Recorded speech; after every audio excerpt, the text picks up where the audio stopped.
Mheshimiwa Rais hakuishia hapo. Ameenda safari kuwakilisha taifa letu kwenye safari muhimu sana ya kikazi nchini Urusi, na mamlaka ya urais nayo akanikabidhi.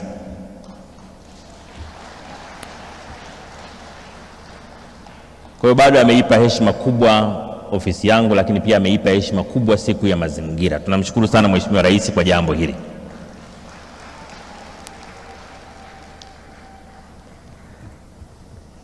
Sasa kwa kuwa namwakilisha Mheshimiwa Rais, nitajitahidi kuongea kirais. Nitaisoma hotuba yake kama ilivyo.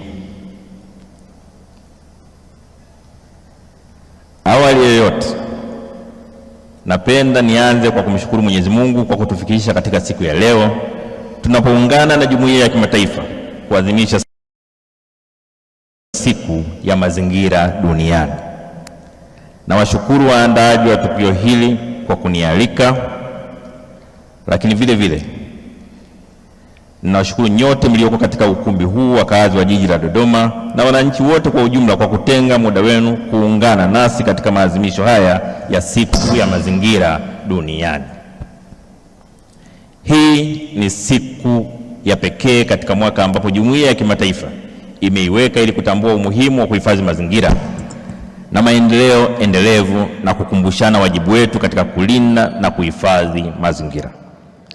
Ninafahamu kwa maadhimisho ya mwaka huu yamehusisha shughuli mbalimbali za kielelezo zilizotekelezwa katika maeneo mbalimbali nchini kwa lengo la kutoa elimu ya mazingira kwa umma na kuhamasisha matumizi adili ya rasilimali za mazingira kwa ajili ya vizazi vya sasa na vijavyo. Ni matumaini yangu kuwa elimu inayotolewa na shughuli zote zilizotekelezwa katika kipindi hiki cha maadhimisho vitaendelezwa na kuwa sehemu ya maisha yetu ya kila siku. Waheshimiwa viongozi, ndugu wananchi na wadau wa mazingira, mazingira yana mchango mkubwa sana katika ukuaji wa uchumi wa taifa pamoja na ustawi wa watu wake. Pale ambapo mazingira yametunzwa vema, basi uchumi na ustawi wa maisha ya watu pia huimarika. Aidha, mazingira ni muhimu katika kuhimili ongezeko la watu duniani. Mathalan, Tanzania inakadiriwa kuwa na watu zaidi ya milioni 67, ambapo ifikapo mwaka 2050 idadi inakadiriwa kufikia zaidi ya watu milioni 118. Ongezeko hili kubwa litahitaji uwepo wa rasilimali nyingi muhimu zinazotegemea mazingira kama vile maji, chakula, ardhi yenye rutuba inayofaa kwa kilimo, makazi, nishati, mifumo ya huduma za jamii kama vile elimu, afya na usafirishaji.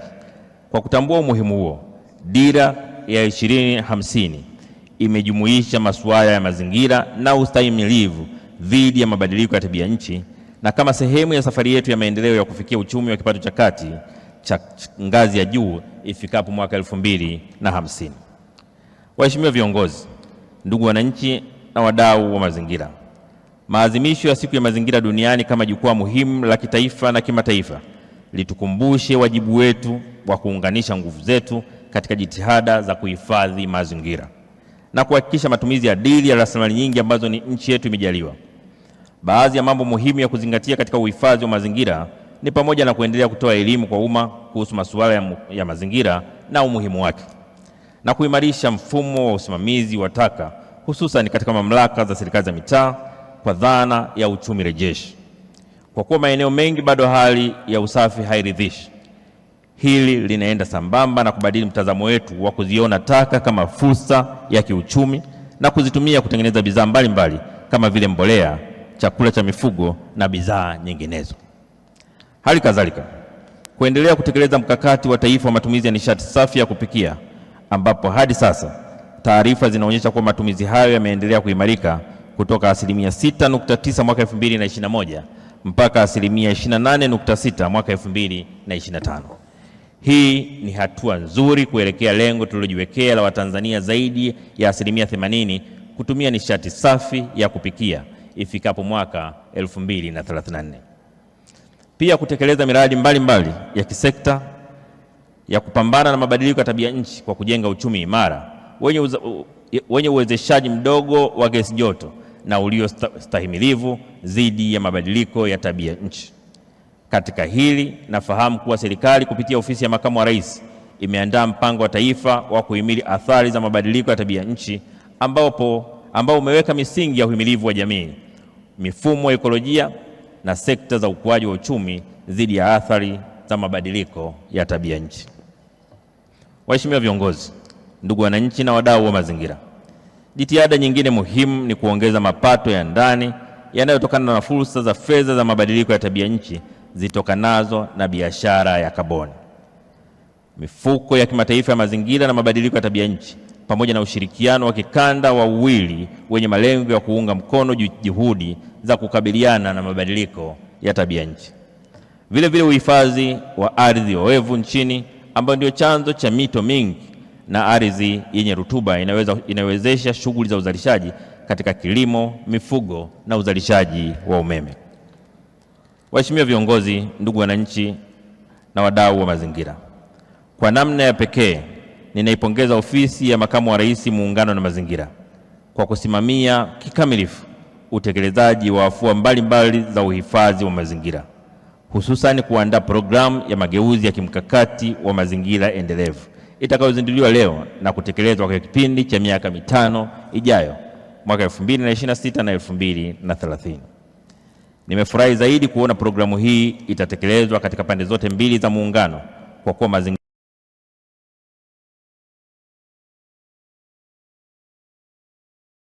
na rasilimali zake hayatambui mipaka ya kiutawala. Aidha, kwa kutambua kuwa masuala ya mazingira na mabadiliko ya tabia nchi ni mtambuka, naomba nitumie nafasi hii kutoa wito kwa wadau wote wa mazingira nchini kuunga mkono jitihada za serikali katika utekelezaji wa afua zote zilizobainishwa katika programu hii.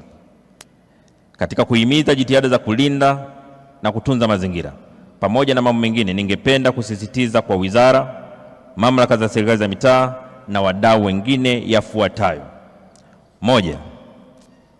Mamlaka za serikali za mitaa hususan manispaa na majiji kuanzisha bustani za kijani na kuhakikisha zinatunzwa ipasavyo. 2. Mamlaka zinazotoa vibali vya ujenzi kuweka sharti na kusimamia ili kila kibali cha ujenzi kinachotolewa kiambatane na agizo la kupanda miti isiyopungua 5. 3. Wakala wa huduma za misitu Tanzania kuhakikisha uwepo wa miche ya kutosha ili kurahisisha na kuwezesha zoezi la upandaji miti nchini. 4. Secretariat za mikoa na mamlaka za serikali za mitaa na wakala wa huduma za misitu kuimarisha udhibiti wa uharibifu wa maeneo yote yanayopandwa miti. 5. Ofisi ya Makamu wa Rais kupitia Kituo cha Taifa cha Kuratibu Kaboni kwa kushirikiana na ofisi ya Waziri Mkuu TAMISEMI kubainisha misitu inayofaa na kuisajili katika biashara ya kaboni. 6.